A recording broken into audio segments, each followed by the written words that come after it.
Salut à tous, j'espère que vous allez bien. L'Olympique de Marseille se déplace à Rennes pour le compte de la 17e journée de Ligue 1. On va en parler tranquille, mais juste avant, je voulais revenir sur la signature de Mehdi Benassia en tant que directeur de football. Allez, c'est parti.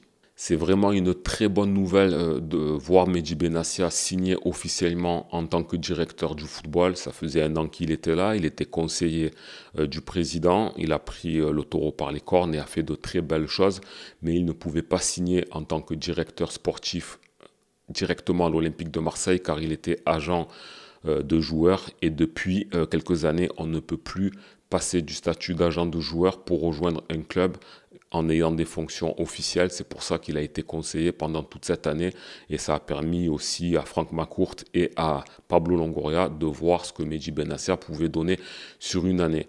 On a rapidement vu, c'est une très bonne chose qu'il ait signé. Alors déjà dans ses avantages, moi je trouve qu'on peut mettre en avant le fait qu'il soit jeune. Il a quitté le football il n'y a pas très longtemps, donc il a une très grosse proximité avec le football moderne. Il est ami et ancien coéquipier de pas mal de joueurs pour lesquels l'OM pourrait avoir de l'intérêt. Il a un très gros carnet d'adresses justement par rapport à ces joueurs-là.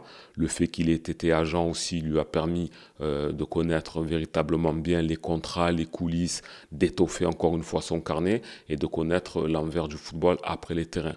Ça, c'est déjà une très bonne chose à son actif. Ensuite, ce que l'on peut souligner, c'est que c'est une personne qui a l'institution en lui, ça se voit, il a le respect du club, de la ville, il a rapidement compris les choses. Bon, il a déjà été à Marseille, donc il connaît très bien, mais c'est une personne qui dégage une belle personnalité, une forte personnalité, beaucoup de charisme, et c'est tout ce qu'il fallait à l'Olympique de Marseille.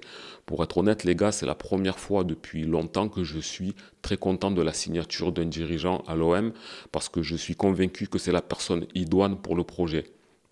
Alors, je ne suis pas en train de dire qu'il va réussir à coup sûr à 100%, mais tout porte à croire que c'est de bon augure.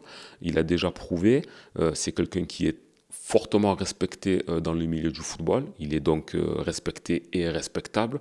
On le voit lors de ses interviews, de ses apparitions dans les médias, pas un mot plus haut que l'autre. Il répond superbement bien, il ne se fait pas piéger, il arrive à protéger les pistes par rapport au mercato. On sait qu'on peut le mettre en avant. C'est Mehdi Benassia, c'est quelqu'un qui ne se laisse pas marcher sur les pieds. Donc c'est vraiment une personnalité vraiment faite pour ce poste. Parce que lorsqu'on voit ce que l'on avait avant il y a encore quelques saisons, c'était pas du tout à la même hauteur. Donc on a le droit de croire et de penser que Benassia est taillé pour le poste. Et je pense qu'on est beaucoup à le penser.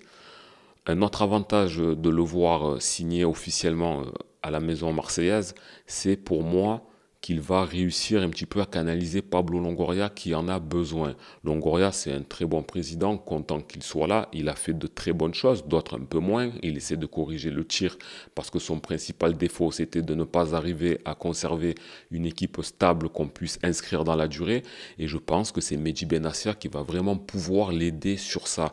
Benassia, il a une vision plus long terme que Longoria. Ça se voit. Longoria ne le dit pas, mais on le voit à travers Mehdi Benassia. Et je pense que lorsqu'on a quelqu'un avec qui discuter de tel joueur, de l'équipe, de l'entraîneur, du projet, c'est ce qui manquait à Pablo Longoria pour pouvoir avancer sereinement et ne plus, par exemple, être dans un mercato frénétique, un mercato vraiment basé sur les mouvements de transfert. Mehdi Benassia saura lui dire, tu sais Pablo, ce joueur-là, mieux vaut le garder, celui-ci, mieux vaut le vendre. On a une équipe solide, mieux vaut rester comme ça. Et c'est ce que Pablo, notre cher président, avait besoin, parce que lui aussi, en tant que président jeune, il doit aussi encore progresser, mais les deux font la paire et je pense que c'est ce qui manquait à l'Olympique de Marseille. Longoria connaît très bien le ballon, mais en tant que président, il pourra se détacher un petit peu du sportif pour pouvoir gérer l'ensemble de l'Olympique de Marseille et des missions qui lui sont confiées, quand Benassia pourra totalement s'occuper du sportif et en parler avec son président. Et lorsque l'on parle que l'on est deux, il y a beaucoup plus de chances de prendre des bonnes solutions, des bonnes dispositions que lorsqu'on est seul et qu'on réfléchit sous l'impulsion. Donc c'est une bonne chose, encore une fois, pour ça. Le fait qu'il ait signé officiellement, ça lui permettra d'être complètement investi sur le point de vue administratif, sur le point de vue gérance, parce que le fait d'être conseiller externe ne pouvait pas lui donner la possibilité d'avoir la même mise sur tout. Donc Mehdi Benassia aura toute cette possibilité, toute cette largesse d'avoir tout ce dont peut posséder un directeur sportif. Donc déjà, on aura la possibilité de le voir prendre une nouvelle dimension et progresser. Je pense aussi qu'avec un directeur sportif comme lui, on aura une stabilité beaucoup plus grande aussi, je pense et je l'espère, par exemple sur l'entraîneur. L'OM, si on regarde bien, depuis plusieurs années, il y a très longtemps qu'on n'a pas eu un entraîneur qui a dépassé les 2 ans. Je crois que le plus long que l'on a eu de ces 2, 3, 4 dernières saisons, c'est Sampaoli, et encore il est resté 1 an et demi. Même si les entraîneurs finissaient deuxième, troisième, qu'ils avaient atteint les objectifs, qu'avaient la Ligue des Champions à aller jouer l'année d'après, ben pour X raisons, ils étaient capables de partir et de laisser le club. Aujourd'hui, on a Roberto De Zerbi, un entraîneur qu'on est très content d'avoir, un entraîneur qu'on ne pensait pas avoir aussi en début de saison. D'ailleurs, il est en train de faire une excellente saison.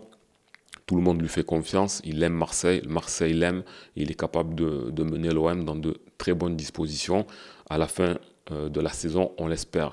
Mais qu'adviendrait-il si en fin de saison, il décidait de partir comme l'a fait Igor Tudor, comme l'a fait Sampaoli, comme l'a fait Villas-Boas?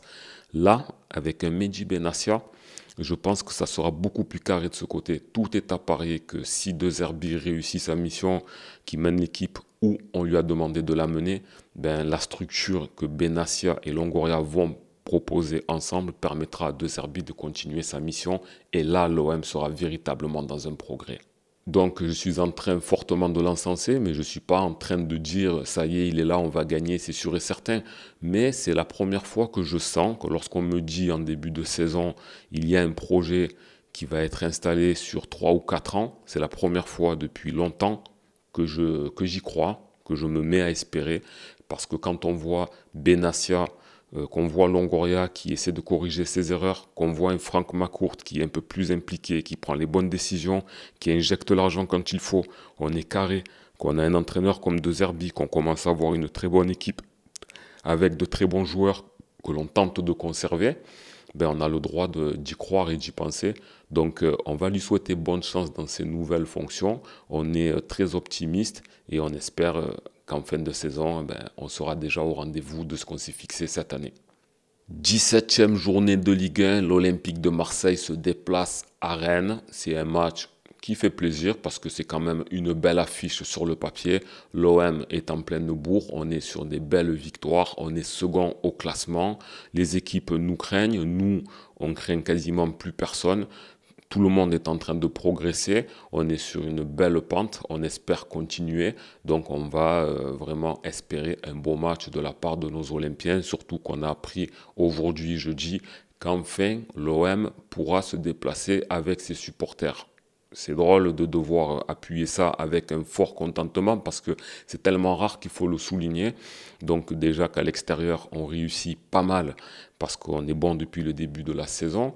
En plus de partout, on entend chanter. Alors si nos supporters pourront se déplacer officiellement, la fête n'en sera que plus belle. Donc ça nous permet de pouvoir être content que ce match ait lieu. On se plonge directement dedans. Avant toute chose, on va regarder le classement. Alors, il est à jour à la fin de la 16e journée de Ligue 1. Si vous regardez la vidéo pendant le week-end, il y aura eu sûrement le match du vendredi et peut-être du samedi après-midi. Donc, à la fin de la 16e journée, l'OM est deuxième. Ça fait plaisir, on le sait. On est à 7 points du PSG.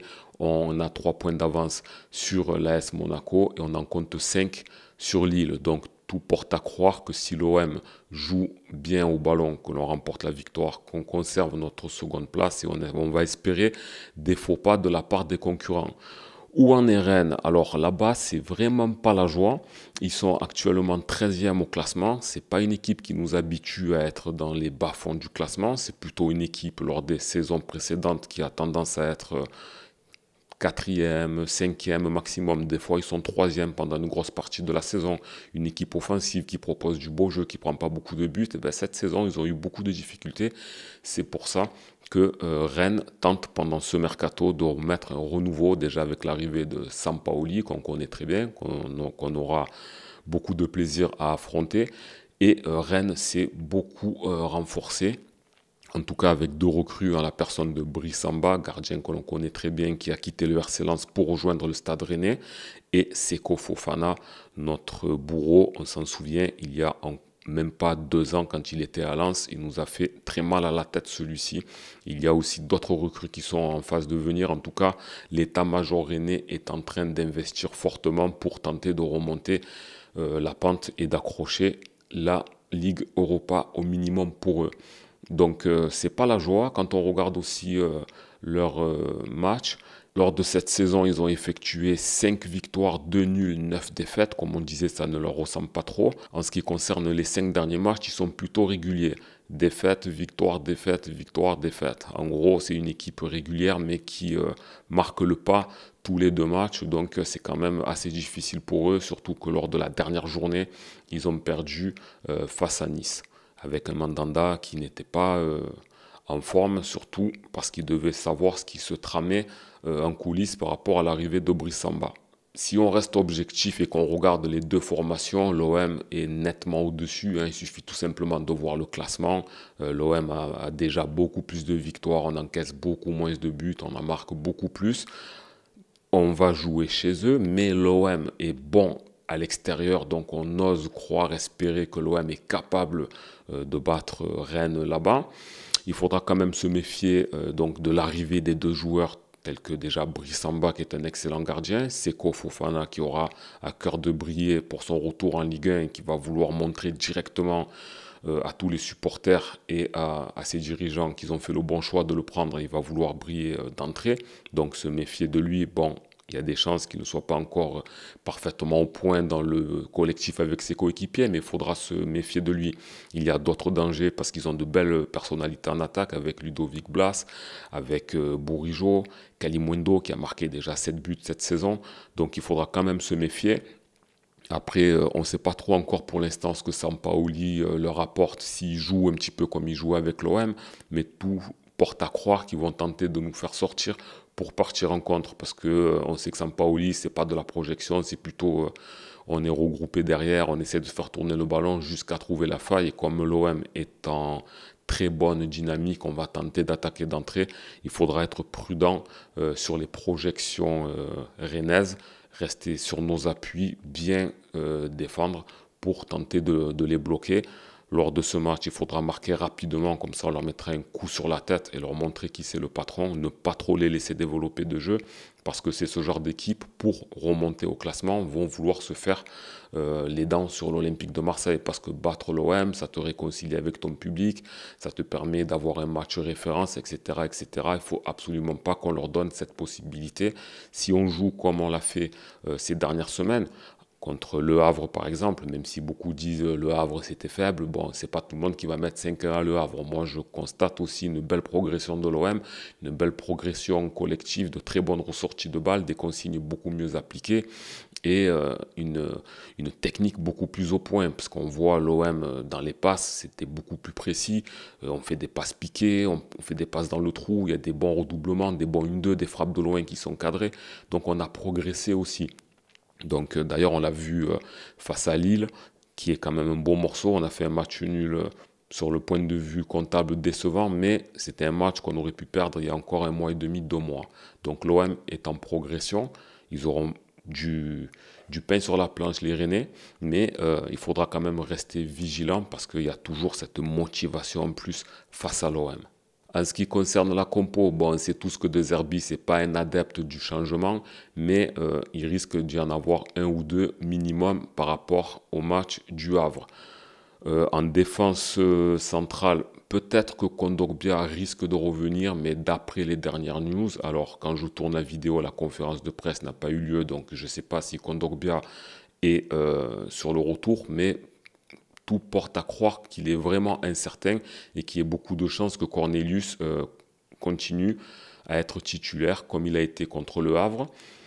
Pierre-Emile Holzberg, il y a des chances qu'il récupère sa place parce que je pense qu'il a dû guérir par rapport à sa maladie. Donc très bien de le retrouver. Dommage d'un côté si Nadir n'est pas sur le terrain parce qu'il nous a vraiment fait plaisir, il nous a plu, il a marqué un beau but, l'entraîneur était très content de lui. Après le calvaire qu'il a vécu l'an dernier, pour pouvoir lui proposer du temps de jeu, ça aurait été vraiment idéal. Mais si on suit la logique de Zerbi, si Holzberg est remis sur pied, il devrait reprendre sa place.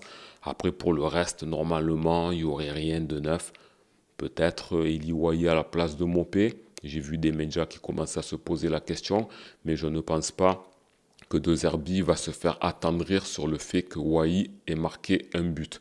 Parce que si on regarde sur l'entièreté et la globalité de la saison, c'est plus Neil Mopé qui est plus fort actuellement depuis le début de la saison, surtout face à une équipe comme Rennes qui va tenter d'être beaucoup plus solide, qui ne va pas jouer à fond devant, on ne va pas forcément partir en profondeur nous, et je pense que Neil Mopé risque de rencontrer un match un peu équivalent à celui du Havre avec beaucoup de gens autour, donc mieux vaut que ce soit lui qu'Eli Wahi. Ensuite donc Enrique à droite, Merlin à gauche, Rabiot, Greenwood meneur et leader de l'attaque, Valentin Rongier indéboulonnable, Sampaoli va le regarder à fond parce qu'il va tenter encore une fois de le faire venir, même si De Zerbi il a dit pas touche. Donc Valentin, c'est le moment de lui montrer que tu es un monstre parce que la semaine dernière tu as été l'homme du match, tu es en constante progression cette saison, on compte vraiment sur toi. Et si on regarde derrière, la semaine dernière ça a été très correct, ça a été très bon, on a des joueurs qu'on est en train de retrouver, Balerdi, Impérial, Derek Cornelius a été très propre et Murillo a été bon défensivement, même s'il n'y a pas eu beaucoup à faire, mais il a apporté beaucoup sur le point de vue offensif. Donc on va espérer que ça continue comme ça. Et Rulli, comme d'habitude, un très bon gardien. On va espérer que lorsqu'il y aura des incursions rennaises ou des frappes de loin, qu'il soit présent comme il sait le faire d'habitude. Lors de cette 17e journée de Ligue 1, que vont faire nos chers concurrents? Alors, Monaco se déplace à Nantes. Dans la logique, Monaco devrait l'emporter, s'il n'y a pas de surprise. Donc, l'OM devra vraiment tenter de remporter les 3 points. Pas de mauvaise blague parce que Monaco a un bon coup à jouer. Lille, qui est à 5 points de l'OM, se déplace à Auxerre. Donc Auxerre, on a vu nous que c'était vraiment pas une équipe facile, ils nous ont mis 3-1 à nous. On va espérer que chez eux, ils puissent faire l'exploit face à Lille, mais Lille se débrouille plutôt bien, donc normalement dans la logique, Lille devrait pouvoir l'emporter, donc attention qu'ils peuvent se rapprocher de nous en cas de contre-performance. Quant au Paris Saint-Germain, ils reçoivent Saint-Etienne. Alors Saint-Etienne a gagné la semaine dernière. Ils ont un nouvel entraîneur. Il a l'air d'avoir du mieux. Mais normalement, il ne devrait pas y avoir de surprise. Paris devrait prendre les 3 points aisément. Donc le but de cette journée, c'est de rester à la même position, avec le même écart avec Monaco si possible. Et espérer des faux pas à droite, à gauche pour qu'on puisse gratter quelque chose. Mais l'OM a les moyens de battre Rennes facilement. Quand je dis facilement, c'est lorsqu'on prend les données des deux équipes, mais après il y a toujours le piège de, comme on disait tout à l'heure, de l'équipe qui va être excitée, de certains joueurs qui vont vouloir se démarquer. Sampaoli aussi, ça va être assez intéressant pour lui de jouer contre l'OM, mais dans la globalité, en prenant tous les tenants et les aboutissants, l'OM a de quoi proposer un match abouti, sachant que on n'a pas de suspendu, je crois. On a des absents, mais pas des absents capitaux. Alors, j'ai du respect pour nos joueurs, mais il n'y a pas de joueurs du 11 type absent. Peut-être Kondogbia, donc bon, ça va. De Zerbi devrait pouvoir proposer une équipe assez correcte et offensive pour pouvoir tenter de faire quelque chose. Donc voilà, moi je suis confiant parce que l'OM est très bon à l'extérieur, on est sur une très bonne dynamique. Rennes, ça va pas du tout chez eux, c'est un match oui, un match non. Faire attention parce qu'ils se sont renforcés récemment et qu'ils risquent d'avoir un nouveau sursaut. Mais si on regarde normalement, l'OM devrait pouvoir faire un bon résultat. Je ne vois pas un match avec un gros score comme au Havre, ça serait vraiment beau, mais je n'y crois pas. Je pense que si on gagne, ça sera dans une certaine difficulté. Je vois bien un petit 2-1 pour l'OM, parce que je pense que dans ce match-là, on est capable d'encaisser, parce que devant, là, il y a du lourd. Et Un match ouais, assez fermé, mais un petit 2-1, c'est tout à fait possible. Voilà les gars, n'hésitez pas à me dire ce que vous pensez de la signature de Mehdi Benassia. Est-ce que vous êtes d'accord avec moi ou pas? N'hésitez pas à me donner vos arguments en commentaire. Que pensez-vous du match de l'OM face à Rennes? Est-ce qu'on est en danger ou est-ce que vous pensez qu'on va continuer à être en rouleau compresseur? Quels sont les joueurs pour vous qui risquent de se démarquer? Et quelle sera la tactique adoptée par Roberto De Zerbi? Vous savez que je lis tous vos commentaires. N'hésitez pas à liker la vidéo, à la partager à vos collègues pour faire découvrir la chaîne. Quant aux nouveaux, n'hésitez pas à vous abonner. C'était Karim Diouf, je vous dis à samedi soir. Ciao.